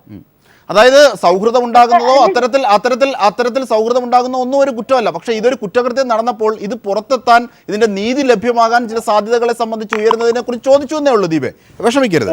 ഒരു കാര്യം കൂടി, അമ്മ കരഞ്ഞപ്പോൾ വിളിച്ചു പറഞ്ഞു അവനല്ലാതെ മറ്റാരും ഇത് ചെയ്യില്ല, അവനായിരിക്കും ഇത് ചെയ്തതെന്നൊക്കെ അലമുറയിടുന്ന ഘട്ടത്തിൽ പറഞ്ഞിരുന്നു എന്നൊരു വാർത്ത ഉണ്ടായിരുന്നു. അത് ശരിയാണോ? അമ്മ പറഞ്ഞത് ശരിയാണ്. അത് അമ്മയെ ബൈക്ക് ഇടിച്ച് കൊല്ലാൻ അങ്ങനെ ബൈക്ക് ആക്സിഡന്റ് ഉണ്ടായെന്ന് പറഞ്ഞില്ലേ? അപ്പോ ആ ബൈക്ക് ഇടിച്ച് കൊല്ലാൻ ശ്രമിച്ചയാളും ഈ പറഞ്ഞ അന്യ സംസ്ഥാനത്തുള്ളവരാണ്. പക്ഷെ രാത്രി ഒരു സന്ധ്യയോട് അടുത്തത് കൊണ്ട് ഈ പറഞ്ഞോണം നമുക്ക് അത്രയും ആരാണെന്നുള്ളത് നമുക്ക് വ്യക്തതയില്ല. കാരണം അയാളുടെ പേരെന്താണെന്നോ ഏത് നാട്ടുകാരനാണോ എവിടെയുള്ള ആളാണോ നമുക്കറിയില്ല. ശരിക്കും പറഞ്ഞാൽ ആ വണ്ടിയുടെ ഉടമസ്ഥന് മാത്രമേ അറിയാവുള്ളൂ അയാൾ ആരാണെന്നും എന്താണെന്നും മാത്രമേ. അല്ലാതെ ഈ പറഞ്ഞ രീതിയിലുള്ള പണമിടപാടോ അല്ലെങ്കിൽ എന്റെ അനിയത്തിക്ക് അയാളുമായിട്ടുള്ള ബന്ധമോ അയാളെ ഫോട്ടോ അതിന്റെ സഹോദരി മൊത്തം ഫോട്ടോ എടുക്കുമ്പോൾ ഇതൊന്നും ഒരിക്കലും യഥാർത്ഥമുള്ള കാര്യമല്ല. അതാരാണ് അങ്ങനെ പറഞ്ഞെങ്കിലും അത് ഒരിക്കലും അത് ശരിയായ ഒരു കാര്യമല്ല. പറഞ്ഞത് ആരാണെങ്കിലും അത് ഇനിയെങ്കിലും മനസ്സിലാക്കി ചിന്തിച്ച് നേരാവണ്ണം സംസാരിച്ചില്ലെങ്കിൽ അത് നാളെ അവർക്കായാലും ആർക്കാണെങ്കിലും വളരെയേറെ ബുദ്ധിമുട്ടുള്ള ഒരു കാര്യമാണ്. തീർച്ചയായും വളരെ നന്ദി ദീപേ, ഈ ഘട്ടത്തിൽ ഞങ്ങളോട് ഇതൊക്കെ വിശദീകരിച്ചതിന്. ക്ഷമിക്കുക ഒരിക്കൽ കൂടി. എല്ലാ ആദരവും പ്രകടിപ്പിച്ചുകൊണ്ട് തന്നെ നീതി എങ്ങനെയൊക്കെ ലഭ്യമാകണം എന്നതിൻ്റെ അടിസ്ഥാനത്തിൽ മാത്രമാണ് ദീപേ താങ്കളോട് ഇതൊക്കെ ചോദിച്ചത്. ഉയരുന്ന സംശയങ്ങൾ, സൂചനകളൊക്കെ ഇങ്ങനെ ആയതുകൊണ്ടും ഏറ്റവും പുതിയ വിവരങ്ങൾ പീപ്പിൾ TV ഇന്ന് പുറത്തുവിടുകയും ചെയ്തതിൻ്റെ ഘട്ടത്തിലുള്ള സംശയങ്ങൾ മാത്രമാണ് ചോദിച്ചത്. ശ്രീ രാജ് മോഹൻ ഉണ്ണിത്താൻ, കേട്ടല്ലോ ദീപ പറഞ്ഞത്. ഏറ്റവും ഒടുവിൽ ഉയരുന്ന സംശയം ഇങ്ങനെയാണ്: ദീപയ്ക്ക് അമീറുൽ ഇസ്ലാമിനെ അറിയാമായിരുന്നു. പക്ഷേ ഒരു സാധ്യത ഇപ്പോഴും നിൽക്കുന്നുണ്ട്. ദീപ തന്നെ പറയുന്നു, അത് ശരിയല്ല എന്ന് പറയുമ്പോൾ തന്നെ ദീപ തന്നെ പറയുന്നു, ബൈക്ക് ഇടിച്ച ഒരു ഭായ്, അതായത് അന്യസംസ്ഥാന തൊഴിലാളിയാണ്, അയാൾക്ക് വൈരാഗ്യമുണ്ടാകാം. പക്ഷേ അങ്ങനെ ഉള്ള ഒരു പരിചയമാണോ ഇത്, അതോ പണമിടപാടാണോ, ഒന്നും നമുക്കറിയില്ല. തികച്ചും നമുക്കവിടെ നിന്ന് ലഭിക്കുന്ന ചില സൂചനകളുടെ അടിസ്ഥാനത്തിൽ മാത്രമാണ് ശ്രീ ഉണ്ണിത്താൻ ദീപ ഇത് പറഞ്ഞതും ഒക്കെ വെച്ച് നോക്കുമ്പോൾ. അജിംഷാദെ, കേരളത്തെ നടുക്കിയ അതിദാരുണമായ ഒരു കൊലപാതകമാണ്. അപ്പോൾ ഈ കൊലപാതകം ഇനി മേലിൽ കേരളത്തിൽ ആവർത്തിക്കാൻ പാടില്ലാത്ത രീതിയിൽ ഇതിലെ കുറ്റവാളികൾ ആരാണോ അവർ മാതൃകാപരമായി ശിക്ഷിക്കപ്പെടണം. അതാണ് കേരളത്തിൻ്റെ ഒരാവശ്യം. അതുകൊണ്ട് ഈ കുറ്റവാളികളെ പുറത്തു കൊണ്ടുവരണമെങ്കിൽ പോലീസുമായി എല്ലാവരും സഹകരിക്കണം. അല്ലാതെ ഒരിക്കലും ഈ കുറ്റവാളികൾ നമുക്ക് പുറത്തു കൊണ്ടുവരാൻ കഴിയില്ല. അതുകൊണ്ട് ഇപ്പം നമ്മുടെ വീട്ടിൽ ഒരു മരണം നടന്നാൽ നമ്മുടെ വീട്ടിൽ ആരൊക്കെയാണ് വരുന്നത്, സഹകരിക്കുന്നത്, ആരെയൊക്കെയാണ് നമുക്ക് സംശയം, ഈ സംശയമുള്ള മുഴുവൻ ആളുകളെയും പോലീസിൻ്റെ ശ്രദ്ധയിൽ കൊണ്ടുവരണം. നമുക്കറിയാം ഇതിൻ്റെ അന്വേഷണം ആദ്യം മുതൽ, ഇപ്പോൾ കഴിഞ്ഞ ഗവൺമെൻറ്റിനെ ആരൊക്കെ കുറ്റപ്പെടുത്തിയാലും ഞാൻ ഇതിൻ്റെ രാഷ്ട്രീയം മാറ്റി വെച്ച് കഴിഞ്ഞാൽ ഇത് പോലീസാണ്. പോലീസ് സേനയിൽ ഒരു മാറ്റമില്ല. അതുകൊണ്ട് ഞാൻ പറഞ്ഞത് അതിൻ്റെ സൈബർ സെല്ല് 27 ലക്ഷം ടെലിഫോണാണ് അവർ ഇതുമായി പരിശോധിച്ചത്. അതിൽ നിന്ന് 100 ടെലിഫോൺ നമ്പറുകൾ സെലക്ട് ചെയ്ത് വെച്ചു. അതിലൊരു നമ്പറാണ് ഈ പയ്യൻ്റെ നമ്പർ. ഇപ്പോൾ ഈ കൊലപാതകയാണെന്ന് പറയുന്ന അമീറുൽ ഇസ്ലാമിൻ്റെ നമ്പർ എന്ന് പറയുന്നത് 27 ലക്ഷത്തിൽ നിന്ന് കേരള പോലീസ് ഫൈൻഡ് ഔട്ട് ചെയ്ത 100 നമ്പറിൽ ഒരു നമ്പറാണ്. അപ്പോൾ ഇതിന് ഇൻവെസ്റ്റിഗേഷൻ വളരെ നല്ല രീതിയിലാണ് പോയത്. പക്ഷേ ചില ദുരൂഹതകൾ ഇൻവെസ്റ്റിഗേഷനകത്തുണ്ട്. ആ ദുരൂഹത എന്ന് പറയുന്നത് ഈ കുട്ടിയുടെ സലൈവ, അതുപോലെ തന്നെ ഈ കുട്ടിയുടെ രക്തം, ചെരുപ്പിലെ രക്തം, അതുപോലെ തുണിയിൽ പുരണ്ട രക്തം, ഇതൊക്കെ കേന്ദ്ര ഗവൺമെൻറ് സ്ഥാപനമായ രാജീവ് ഗാന്ധി സെൻറ്റർ ഫോർ ബയോടെക്നോളജിയിലാണ് DNA ടെസ്റ്റിന് അയച്ചത്. ഇന്ന് ഹൈദരാബാദ് കഴിഞ്ഞാൽ ഇന്ത്യയിൽ ഏറ്റവും പ്രശസ്തമായ സ്ഥാപനമാണ് Rajiv Gandhi centre for biotechnology. അവിടെ എത്ര DNA നടന്നിട്ടുണ്ടെന്ന് ഒരു വിവരാവകാശ നിയമപ്രകാരം ചോദിച്ചാൽ പറയും ആ DNA എല്ലാം വളരെ സക്സസ് ആണ്. ആ സ്ഥാപനത്തിലാണ് ഈ കൊലപാതകവുമായി ബന്ധപ്പെട്ട സകല DNA പരിശോധനയ്ക്ക് അയച്ചത്. പക്ഷെ അവിടുന്ന് ആ DNA പരിശോധന റിസൾട്ട് ഇതുവരെ പുറത്തു വിട്ടിട്ടില്ല, നമ്പർ 1. 2, എന്തിന് രാജീവ് ഗാന്ധി സെൻറ്റർ ഫോർ ബയോടെക്നോളജിയിൽ നടത്തിയ ഈ DNA പരിശോധന അവിടുന്ന് മാറ്റി പോലീസിൻ്റെ ഫോറൻസിക് ലബോറട്ടറിയിലേക്ക് അയച്ചു എന്നുള്ളത് വളരെ അജ്ഞാതമാണ്. അതിനകത്ത് ദുരൂഹതയുണ്ട്. 2, നമ്മളിവിടെ ആദ്യം തൊട്ട് ചർച്ച ചെയ്യപ്പെടുമ്പോൾ ഒരു കാര്യമുണ്ട്. ഈ കൊലപാതകവുമായി ബന്ധപ്പെട്ട് ഇപ്പോൾ പിടിച്ചിരിക്കുന്ന ആള് ജുഡീഷ്യൽ കസ്റ്റഡിയിലാണ്. അപ്പോൾ ഒരു റിമാൻഡ് നോട്ട് തയ്യാറാക്കാൻ വേണ്ടിയിട്ടുള്ള ചോദ്യം ചെയ്യൽ മാത്രമേ നടത്തിയിട്ടുള്ളൂ. ഇനിയിപ്പം നാളെ ഐഡൻറ്റിഫിക്കേഷൻ പരേഡ് നടക്കുന്നു. ഐഡൻറ്റിഫിക്കേഷൻ പരേഡ് കഴിഞ്ഞാൽ കോടതിയോട് ആവശ്യപ്പെട്ട് ഇയാളെ പോലീസ് കസ്റ്റഡിയിൽ വാങ്ങും. അപ്പം ഇതുവരെ അയാൾ കൊടുത്തിരിക്കുന്ന മൊഴികൾ എല്ലാം അവിശ്വസനീയമാണ്. അപ്പോൾ ഇനിയാണ് യഥാർത്ഥ ചോദ്യം ചെയ്യൽ നടക്കാൻ പോകുന്നത്. കാര്യം പോലീസ് കസ്റ്റഡി കിട്ടിയെങ്കിലല്ല പോലീസിന് ചോദ്യം ചെയ്യാൻ പറ്റും. ഇവിടെ ഇദ്ദേഹം പറഞ്ഞ പോലെ, പോലീസ് ഓഫീസർ പറഞ്ഞതുപോലെ, ഇതിനകത്ത് ഈ ഭാഷ ഒരു വലിയ പ്രശ്നമാണ്. ഇപ്പം ദ്വിഭാഷി എന്താണ് ഇവർക്ക് പറഞ്ഞു കൊടുക്കുന്നതെന്നുള്ള ദ്വിഭാഷിക്ക് മാത്രമല്ല അറിയോ, നമുക്കാർക്കും അറിയത്തില്ല. അപ്പോൾ ദ്വിഭാഷിക്ക് വേണമെങ്കിൽ ഇതിനകത്ത് കള്ളത്തരം കാണിക്കാം. കാര്യം ഇയാൾ കൊടുക്കുന്ന മൊഴിയായിരിക്കില്ല, പക്ഷേ അയാൾക്ക് എന്തെങ്കിലും ഒരു വെസ്റ്റഡ് ഇൻട്രസ്റ്റ് ഇതിനകത്തുണ്ടെങ്കിൽ ദ്വിഭാഷിക്കും ഇതിനകത്ത് കള്ളക്കളി നടത്താം. അപ്പം ഞാൻ പറഞ്ഞത്, സ്വാഭാവികമായി ഇപ്പോൾ പുറത്തു വന്നുകൊണ്ടിരിക്കുന്ന വാർത്തകൾക്ക് അതീതമായ ചില വാർത്തകൾ നാളെ കഴിഞ്ഞാൽ പുറത്തു വരാൻ സാധ്യതയുണ്ട്. കാരണം ഇയാളെ ജുഡീഷ്യൽ കസ്റ്റഡിയിൽ നിന്ന് പിന്നെ ഐഡൻറ്റിഫിക്കേഷൻ പരേഡ് കഴിഞ്ഞ് പോലീസ് ഏറ്റുവാങ്ങി പോലീസ് കസ്റ്റഡിയിലൊക്കെ വരുമ്പോൾ ഒരു മലയാളിയോ അല്ലെങ്കിൽ നമുക്ക് ഇംഗ്ലീഷോ ഒക്കെ അറിയാവുന്ന ഒരാളാണെങ്കിൽ ഡയറക്റ്റായിട്ട് പോലീസിന് അവരെ ക്വസ്റ്റ്യൻ ഇതിൻ്റെ പിന്നെ ഇത് കണ്ടുപിടിച്ച് പോയി. ഇതിപ്പോൾ ഒരു ദ്വിഭാഷിയുടെ സഹായത്തോടു കൂടി മാത്രമേ ഇനിയും പോലീസ് കസ്റ്റഡിയിൽ കിട്ടിയാലും ഈ ചോദ്യം ചെയ്യൽ നടക്കുന്നുള്ളൂ. അതൊരു വലിയ ബുദ്ധിമുട്ട് ഈ കേസിനെ സംബന്ധിച്ചു. ഇതിനകത്ത് ഞാനൊരു കാര്യം പറയാം. ഇതിനകത്ത് ഇപ്പോൾ പോലീസ് പുറത്തുവിടുന്ന വിവരങ്ങൾ അനുസരിച്ചിട്ടാണെങ്കിൽ ഈ കൊലപാതകയെക്കുറിച്ച് മുൻകൂട്ടി ഈ കുടുംബത്തിന് ധാരണയുണ്ട്. ഇപ്പോൾ വിട്ട ആ സൂചനയെ സംബന്ധിച്ച് താങ്കൾ സ്ഥിരീകരിക്കുന്നു. ഞാൻ വളരെ നേരത്തെ പറയുന്നുള്ളൂ, നമ്മളിത് പോലീസ് നടത്തുന്ന ഇൻവെസ്റ്റിഗേഷൻ്റെ ഇത് നമ്മൾ എത്രയോ വർഷമായി പൊതുപ്രവർത്തന രംഗത്ത് നിൽക്കുന്ന ആളാണ്. എത്രയോ കേസുകൾ കൈകാര്യം ചെയ്തിട്ടുണ്ട്. നമുക്കറിയാം. നമ്മൾ ഇത് കേട്ട ഉടനെ തൊട്ട് നമുക്കറിയാവുന്ന ഒരു കാര്യം, ഈ കുട്ടിയുടെ ഫാമിലിക്ക് ഈ കൊല നടത്തിയ ആളുകളെ അറിയാം. അതിന് യാതൊരു തർക്കവുമില്ല. ഇപ്പോൾ അവർ വളരെ ദുഃഖസാന്ദ്രമായ ഒരു അന്തരീക്ഷത്തിലാണ്. ഈ പറയപ്പെടുന്ന രാജേശ്വരിയും ഈ പറയപ്പെടുന്ന ദീപയൊക്കെ, അവരുടെയൊക്കെ ദുഃഖം അവരുടെ മനസ്സിലുണ്ടെങ്കിൽ പോലും അവരുടെ കുടുംബത്തിലെ ഒരാളെയാണ് ഇല്ലാതാക്കിയിരിക്കുന്നത്. ആ ഇല്ലാതാക്കിയിരിക്കുന്നവനെ നിയമത്തിന്റെ മുമ്പിൽ ഹാജരാക്കി അവന് വധശിക്ഷ വാങ്ങിച്ചു കൊടുക്കണമെങ്കിൽ ഈ സത്യം അവർ പോലീസിനോട് തുറന്നു പറയണം. അതാണ് ദീപ ഒരിക്കൽ കൂടി ലൈനിൽ ലഭ്യമാകുമെങ്കിൽ ശ്രമിക്കാം. ദീപേ, അതായത് ശ്രീ ഉണ്ണിത്താൻ സൂചിപ്പിച്ചത് വളരെ കാതലായ ഒരു വിഷയമാണ്. ഇപ്പോൾ വരുന്ന സൂചനകളോട് എന്തുകൊണ്ട് ജിഷയുടെ അമ്മ ചോദ്യം ചെയ്യലിൽ വിമുഖത കാട്ടുന്നു, ചോദ്യം ചെയ്യലിന് തയ്യാറാകുന്നില്ല എന്നൊക്കെ ചില വാർത്തകളുണ്ട്. അതൊന്നും സ്ഥിരീകരിക്കപ്പെടുന്നതല്ല. തീർച്ചയായും അവരുടെ മനുഷ്യാവകാശം. TB mini, Shri advocate Priji ഒക്കെ വരാം. ഒപ്പം A റഹീം, മുൻ അന്വേഷണവുമായി ബന്ധപ്പെട്ട് നിങ്ങൾ ആരോപിക്കുന്ന വീഴ്ചകൾക്ക് ഒപ്പം തന്നെ ആ അന്വേഷണത്തിൻ്റെ തുടർച്ചയാണ് ഈ അന്വേഷണം. ഒപ്പം ശ്രീ ഉണ്ണിത്താൻ സൂചിപ്പിച്ച ചില കാര്യങ്ങൾ കൂടിയുണ്ട്. ബയോടെക്നോളജിയിൽ നിന്ന് അന്വേഷണത്തിൻ്റെ ഇത് റിസൾട്ട് മാറ്റുന്നതുമായി ബന്ധപ്പെട്ട ചില ആരോപണങ്ങൾ അങ്ങനെ നിങ്ങളും നേരിടേണ്ടതുണ്ട്. തീർച്ചയായും ഒരു ഇടവേള അനിവാര്യമായതുകൊണ്ട് മാത്രം A റഹീമിലേക്ക് എത്താം. ചർച്ച തുടരുമ്പോൾ തന്നെ ദീപ ഒരിക്കൽ കൂടി ചേരുന്നു. ദീപെ, ശ്രീ രാജ്മോഹൻ ഉണ്ണിത്താൻ സൂചിപ്പിച്ച ഒരു കാര്യമുണ്ട്. അതായത് വേദനയുണ്ട് നമുക്കൊക്കെ എങ്കിൽ പോലും വളരെ കാതലായ ചില പ്രശ്നങ്ങൾ പുറത്തെത്തിയാൽ മാത്രമേ പ്രതിക്ക് പരമാവധി ശിക്ഷ വാങ്ങിക്കൊടുത്ത് മാതൃകാപരമാവൂ, നീതി നടപ്പാകൂ. അതിനുവേണ്ടി നിങ്ങളൊക്കെ സഹകരിക്കണമെന്ന്. അതായത് അദ്ദേഹം ഒരുപക്ഷെ സൂചിപ്പിച്ചത് ഇങ്ങനെയാകാം, അല്ലെങ്കിൽ അദ്ദേഹം അത് ഓർത്തിട്ടുണ്ടാവില്ല. പക്ഷേ എങ്കിൽ പോലും ദീപയുടെ അമ്മ രാജേശ്വരി പോലീസിൻ്റെ ചോദ്യം ചെയ്യലിൽ ചില വിമുഖത കാട്ടുന്നു, അത് ചിലതൊക്കെ മറച്ചു വെക്കാനുള്ളത് കൊണ്ടാണ്, അത് ഇത്തരത്തിൽ മുൻപരിചയമാണ് എന്നൊക്കെ ചില വാദം ചിലർ ഉന്നയിക്കുന്നു. അതിനുള്ള ഒരു മറുപടി കൂടി ദീപയോട്. എന്റെ അമ്മ അങ്ങനെ ഒരു വിമുഖത ധൈര്യം കാണിച്ചിട്ടില്ല. അമ്മയ്ക്ക് അറിയാവുന്ന കാര്യങ്ങൾ എന്തായാലും പോലീസിന്റെ അടുത്ത് പറഞ്ഞിട്ടുണ്ട്. നമുക്കറിയില്ലാത്ത കാര്യങ്ങൾ നമുക്ക് ഊഹിച്ച് പറയാൻ പറ്റുന്ന ഒരു സാഹചര്യമല്ലല്ലോ. നമുക്ക് നമ്മുടെ ജീവിതത്തിൽ വന്നിരിക്കുന്ന എല്ലാ കാര്യങ്ങളും, പണ്ട് മുതലേ ഉള്ള കാര്യങ്ങൾ, ഇതുവരെ നടന്നതായ എല്ലാ കാര്യങ്ങളും അമ്മ പോലീസിന്റെ അടുത്ത് പറഞ്ഞിട്ടുണ്ട്. പിന്നെ ഈ പറഞ്ഞ രീതിക്ക്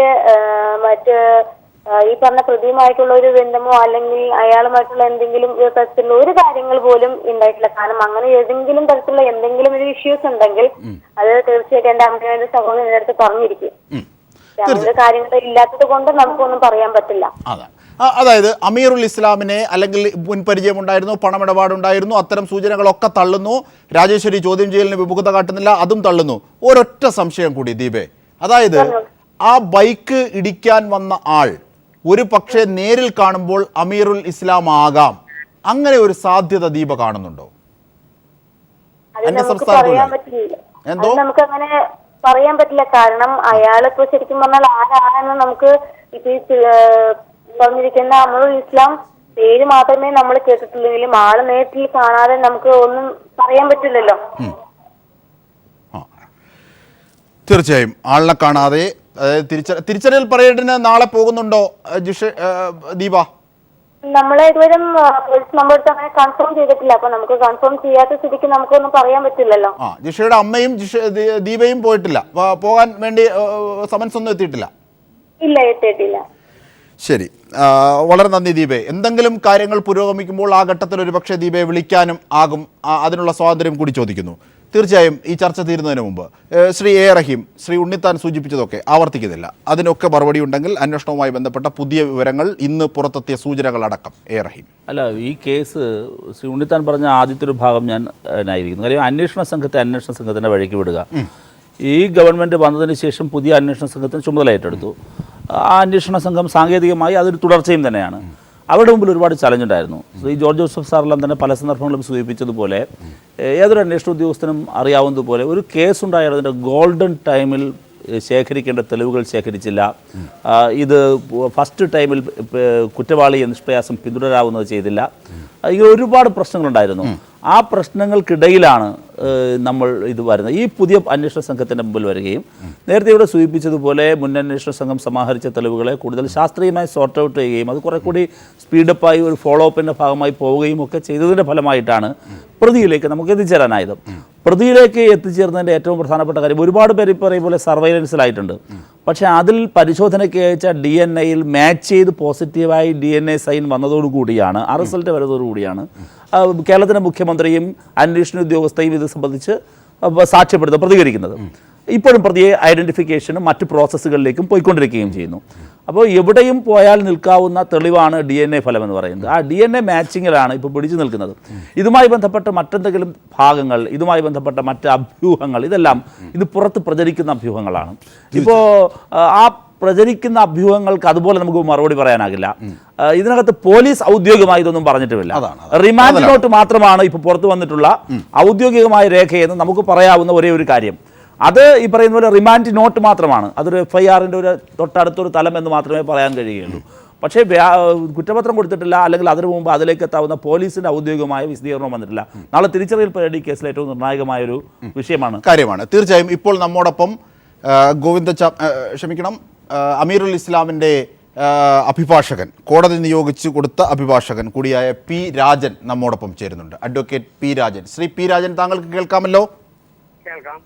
റിമാൻഡ് റിപ്പോർട്ട് വന്നിട്ടേ ഉള്ളൂ, കുറ്റപത്രം സമർപ്പിക്കപ്പെട്ടിട്ടില്ല. ലോജിക്കായി ഒരുപാട് സംശയങ്ങൾ ഉയരുന്നു. ഇന്ന് പീപ്പിൾ TV ചില സൂചനകൾ, ഞങ്ങൾക്ക് ലഭിച്ച ചില സൂചനകൾ പ്രേക്ഷകരെ അറിയിച്ചു എന്ന് മാത്രം. അമീറുൽ ഇസ്ലാമും ഈ കുടുംബവുമായി നേരത്തെ പരിചയമുണ്ടായിരുന്നു എന്ന് ചിലർ പറഞ്ഞ മൊഴി, പോലീസിന്റെ ഭാഗത്ത് നിന്ന് അത്തരത്തിൽ ചില സംശയങ്ങളൊക്കെ ഉണ്ടായിരിക്കുന്നു എന്ന സൂചന കൂടിയാണ്. ഈ ഘട്ടത്തിൽ പ്രതിയുടെ അഭിഭാഷകൻ എന്നുള്ള നിലയിൽ താങ്കൾക്ക് വെളിപ്പെടുത്താനാകുന്ന കാര്യങ്ങൾ എന്തൊക്കെ? അമീറുൽ ഇസ്ലാമിനെ താങ്കൾ നേരിട്ട് പോയി കണ്ടിട്ടുണ്ടോ അടക്കമുള്ളവർ? അതിനൊന്നും സമയമായിട്ടില്ല. കാരണം വെള്ളിയാഴ്ച വൈകിട്ടാണ് എന്നെ അപ്പോയിന്റ് ചെയ്തതായിട്ട് ഉത്തരവായത്. അതിനുശേഷം 2 ദിവസമേ ആയിട്ടുള്ളൂ. ഐഡന്റിഫിക്കേഷൻ പരേഡിന് ശേഷമാണ് പ്രതിയുമായി സംസാരിക്കാനുള്ള അവകാശം കിട്ടുകയുള്ളൂ. അതിനുശേഷമാണ് ഞാൻ അതിനെ ആവശ്യപ്പെടുന്നുള്ളൂ. അതുവരെ പ്രതിഭാഗം അഭിഭാഷകൻ എന്ന രീതിയിൽ ചെയ്യേണ്ടതായ യാതൊന്നും തന്നെ ഇപ്പോഴില്ല, നിലവിലില്ല. ഹലോ, തീർച്ചയായും പി രാജൻ തുടർന്നോളൂ. കൂടാതെ ഇപ്പോ പുതിയ അന്വേഷണ സംഘം കണ്ടെത്തിയിട്ടുള്ള തെളിവുകളും പഴയ അന്വേഷണ സംഘം കണ്ടെത്തിയിട്ടുള്ള തെളിവുകളും ഒന്നും എനിക്ക് കിട്ടിയിട്ടില്ല. അതിന്റെ രേഖകളും ഈ റിമാൻഡ് റിപ്പോർട്ട് മാത്രമാണ് എനിക്കും കിട്ടിയിട്ടുള്ളത്. അതുകൊണ്ട് തന്നെ അതിനെക്കുറിച്ച് കൂടുതൽ പ്രതികരിക്കാനാവുകയുമില്ല. പ്രതിഭാഗ അഭിഭാഷകൻ എന്ന രീതിയിൽ ഇതിന് പരിമിതികളുമുണ്ട്. അതുകൂടി പീപ്പിൾ TV മനസ്സിലാക്കണം. തീർച്ചയായും ആ പരിമിതികൾ നിന്നുകൊണ്ടാണ് ഇന്ന് എത്തിയ സൂചനകളുടെ അടിസ്ഥാനത്തിൽ, അതായത് ഞാൻ പറയുന്നു, കുറ്റപത്രം നൽകിയിട്ടില്ല, താങ്കൾ അമീറുൽ ഇസ്ലാമിനെ നേരിട്ട് കണ്ടിട്ടില്ല, അല്ലെങ്കിൽ റിമാൻഡ് റിപ്പോർട്ട് മാത്രമേ എത്തിയിട്ടുള്ളൂ. പക്ഷേ ഇപ്പോൾ പുറത്തെത്തിയ സൂചനകളെ ഒരു പ്രതിഭാഗം അഭിഭാഷകൻ എന്നുള്ള നിലയിൽ കൂടി എങ്ങനെ കാണാം എന്ന് പറയാനാകുമോ ആ പരിമിതിക്കുള്ളിൽ നിന്നുകൊണ്ട് തന്നെ? അല്ല, അതാ ഞാൻ പറഞ്ഞത്. പീപ്പിൾ ടിവിയോട് ഇപ്പൊ പറയാൻ കഴിയാത്ത ഒരവസ്ഥയാണ്. കാരണം അത് എന്റെ കേസിനെ തന്നെ ബാധിക്കുന്നതല്ലേ. അത് ഞാനിപ്പോ പറഞ്ഞാൽ ലൂപ്പ് ഹോൾസ് ഉൾപ്പെടെയുള്ളത് പറഞ്ഞാൽ അത് വീണ്ടും ഫില്ല് ചെയ്യാവുന്ന സമയമല്ലേ ഉള്ളൂ. അതുകൊണ്ടാണ് ഞാൻ പറഞ്ഞത് എനിക്ക് പ്രതികരിക്കാനാവാത്തൊരു നിലയിലാണ് ഇപ്പോൾ നിലനിൽക്കുന്ന സാഹചര്യം എന്ന് പറഞ്ഞത്. തീർച്ചയായും ശ്രീ പി രാജൻ, താങ്കളെ ദയവായി ടെലിഫോൺ ലൈനിൽ തുടരൂ. അഡ്വക്കേറ്റ് പ്രിജി കൊല്ലം, താങ്കളിലേക്ക് എത്തുമ്പോൾ, അതായത് ഇപ്പോൾ നിലനിൽക്കുന്ന ഒരുപാട് സംശയങ്ങളുണ്ട്. കൊലപാതകം തന്നെ യുക്തിരഹിതമായ ഒരു കുറ്റകൃത്യമാണ്. ഒരു ബീഡി ചോദിച്ചിട്ട് ലഭിക്കാത്തതിന്, തീപ്പെട്ടി ചോദിച്ചിട്ട് ലഭിക്കാത്തതിനൊക്കെ കൊന്നിട്ടുണ്ട്. അതുകൊണ്ട് ഇതിൻ്റെ യുക്തികളെ അത്തരത്തിൽ പായുന്നത് എത്രത്തോളം ശരിയാണ്? നേരത്തെ ശ്രീ ജോർജ് ജോസഫ് ഒക്കെ സൂചിപ്പിച്ചതുപോലെ ഈ ഹാബിച്വൽ ഒഫൻഡർ അല്ലെങ്കിൽ നേരത്തെ അയാളുടെ ഒരു പ്രീ ഹിസ്റ്ററി ഒക്കെ പരിശോധിക്കുമ്പോൾ അയാൾക്ക് അത്തരത്തിലൊരു കൊലപാതകം ഉണ്ടോ എന്ന് തന്നെ സംശയിക്കുന്നുണ്ട്. ഇതുമായി ബന്ധപ്പെട്ട സാഹചര്യങ്ങൾ രൂപപ്പെട്ടത്, വൈരാഗ്യവുമായി ബന്ധപ്പെട്ട കാര്യങ്ങൾ സംശയിക്കുന്നുണ്ട്. നിലവിൽ നിൽക്കുന്ന ഒരുപാട് കാര്യങ്ങൾ, അമ്മ വന്നപ്പോൾ ആ മുറിയിലേക്ക് കയറിയില്ല, പുറത്ത് കരയുകയാണ് ചെയ്തത്. 8:30 പോലീസിനെ അറിയിക്കുന്നത് വരെയും അതൊരു ദുരൂഹമായി നിൽക്കുന്നു. ഇത്തരത്തിൽ ഒരുപാട് കാര്യങ്ങളുണ്ട്. കോടതിയിൽ പ്രോസിക്യൂഷൻ ഘട്ടത്തിൽ ഇതൊക്കെ സാധ്യമായ സാഹചര്യങ്ങളായി സൃഷ്ടിക്കപ്പെടാനും സാധ്യതകളുണ്ട്. അതൊക്കെ എങ്ങനെ കാണുന്നു ഒരു അഭിഭാഷകന്റെ കണ്ണിലൂടെ? ഈ കേസിനകത്ത് നേരത്തെ സൂചിപ്പിച്ചതുപോലെ സ്ഥിരീകരിച്ചതും സ്ഥിരീകരിക്കാത്തതുമായ ഒരുപാട് വിവരങ്ങൾ നമ്മുടെ മാധ്യമങ്ങൾ ചർച്ച ചെയ്തുകൊണ്ടിരിക്കുകയാണ്. ഉണ്ട്, അത് പരിമിതിയുമാണ്. അതെ, അത് പരിമിതിയാണ് ഇതിൻ്റെ. പക്ഷേ ഇതിൻ്റെ യുക്തി സഹമായ രീതിയിൽ പരിശോധിക്കപ്പെടുമ്പോൾ ഈ കേസിനകത്ത് തുടക്കം മുതൽ ഇപ്പോൾ സാറ് സൂചിപ്പിച്ചതുപോലെ, ഈ പോലീസ് ഉദ്യോഗസ്ഥർ സൂചിപ്പിച്ചതുപോലെ, ഈ തുടക്കത്തിൽ രാജേശ്വരിയുടെ 2 സ്റ്റേറ്റ്മെന്റുകൾ എല്ലാ മാധ്യമങ്ങളും വളരെയേറെ പ്രാധാന്യത്തോടുകൂടി പ്രസിദ്ധീകരിച്ചു. എന്താണത്? അത് നേരത്തെ ദീപ പറഞ്ഞ ഒരു സെന്റൻസ് മാത്രമല്ല, 2 സെന്റൻസുകളുണ്ട്. ഒന്ന്, അവനുമായുള്ള ചങ്ങാത്തം നിനക്ക് വേണ്ട വേണ്ട എന്ന് ഞാൻ പല ആവർത്തി പറഞ്ഞിരുന്നതാണ്. ഇതാണ് ആദ്യത്തെ സെന്റൻസ്. രണ്ടാമത്തെ സെന്റൻസ് ആണ്, അവൻ തന്നെയായിരിക്കും ഈ കൊലപാതകം ചെയ്തിട്ടുണ്ടാകുക. അപ്പോൾ അവനുമായി ഉള്ള ചങ്ങാത്തം വേണ്ട വേണ്ട എന്ന് പല പ്രാവശ്യം പറഞ്ഞിട്ടുണ്ട് എന്ന് പറയുമ്പോൾ നിശ്ചയമായും രാജേശ്വരി ജിഷയുമായി ചങ്ങാത്തമുണ്ടായിരുന്ന ഏതോ ഒരാളിനെ സംശയിക്കുന്നു. നിർഭാഗ്യവശാൽ രാജേശ്വരി അത് ഇന്ന് ദേവരെ തുറന്നു പറയാൻ തയ്യാറായില്ല. ദീപയ്ക്ക് ഒരുപക്ഷെ അറിഞ്ഞുകൂടായിരിക്കും. അതുകൊണ്ടായിരിക്കും ദീപ പറയുന്നത് ഇത് ഒരുപക്ഷെ ഇപ്പോൾ പോലീസ് പറഞ്ഞ പ്രതി തന്നെ ആയിരിക്കാം എന്നും പറയുന്നത്. 2, പുതിയ അന്വേഷണ ഉദ്യോഗസ്ഥ ഈ പ്രതിയെ കണ്ടുപിടിച്ചതിൻ്റെ പിറ്റേ ദിവസം നമ്മളെല്ലാവരും പത്രം കണ്ടത് ആ അന്വേഷണ ഉദ്യോഗസ്ഥയെ കെട്ടിപ്പുണർന്ന് ചുംബിക്കുന്ന രാജേശ്വരിയാണ്. ഇവൻ തന്നെയാണ് പ്രതി, ഇവനെ തൂക്കിലേറ്റണം, ഇതായിരുന്നു രാജേശ്വരിയുടെ ആദ്യ പ്രതികരണം. പക്ഷേ അതിൽ നിന്ന് 2 ദിവസം കഴിഞ്ഞപ്പോൾ രാജേശ്വരിയുടെ പ്രതികരണത്തിൽ മാറ്റമുണ്ടായി. ആ മാറ്റമുണ്ടാകാനുള്ളൊരു കാരണം അന്വേഷണ സംഘം കണ്ടെത്തിയ ഒരു പോയിന്റിലാണ്.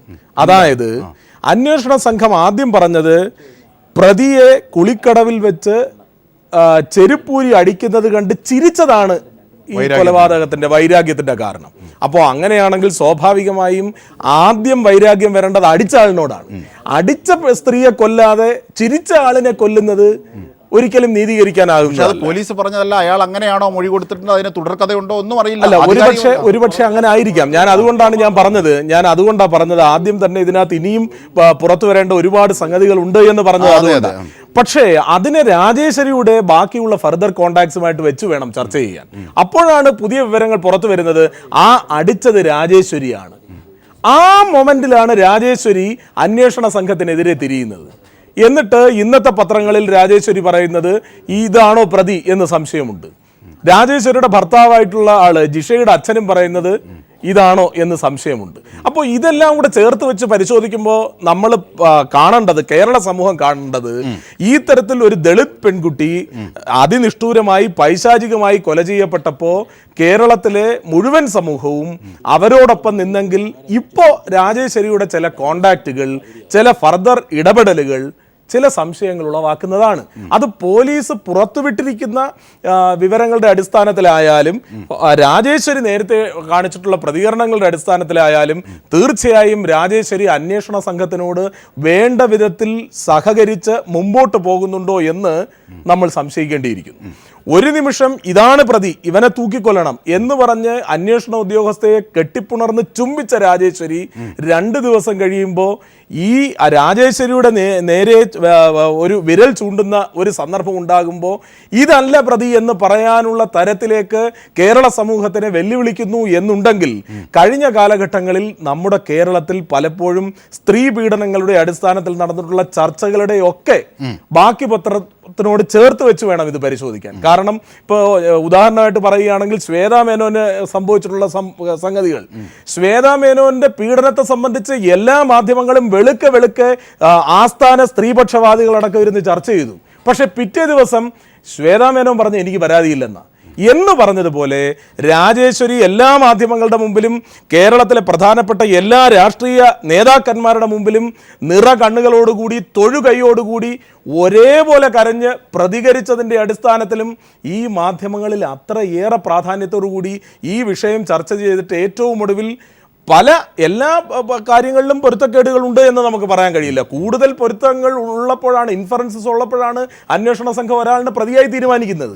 അപ്പോൾ അങ്ങനെ വളരെയേറെ ഇൻഫറൻസസ് ഉള്ള ഒരാളിനെ പ്രതിയായി തീരുമാനിച്ചു കഴിഞ്ഞ് അയാളെ കോടതിയിൽ ഹാജരാക്കി റിമാൻഡ് ചെയ്യുന്നിടം വരെയും ആ അന്വേഷണ സംഘത്തെ വാനോളം പുകഴ്ത്തിയ ശ്ലാഘിച്ച ആ രാജേശ്വരി തന്നെ പിന്നീട് ആ അന്വേഷണ സംഘത്തിൻ്റെ അന്വേഷണത്തിൽ ഈ ചില കൂട്ടിച്ചേർക്കലുകൾ നടത്തുകയും അവർക്ക് സൗകര്യമുള്ള തരത്തിലേക്ക് ഈ അന്വേഷണ സംഘത്തിൻ്റെ അന്വേഷണത്തെ വഴിതിരിച്ച് വിടുകയും ചെയ്യണം എന്ന് മാധ്യമങ്ങളുടെ മുമ്പിൽ പറയുന്നത് ഒരിക്കലും നീതീകരിക്കാനാകില്ല എന്നുള്ളതാണ്. തീർച്ചയായും പുറത്തെത്തുന്ന ഈ സൂചനയെ സംബന്ധിച്ചുള്ള ഒരു അഭിഭാഷകന്റെ കണ്ണിൽ ഇന്ന് പീപ്പിൾ ടിവിക്ക് ലഭിച്ചതും പുറത്തുവിട്ടതുമായ സൂചനകളെ സംബന്ധിച്ചുള്ളതാണ്.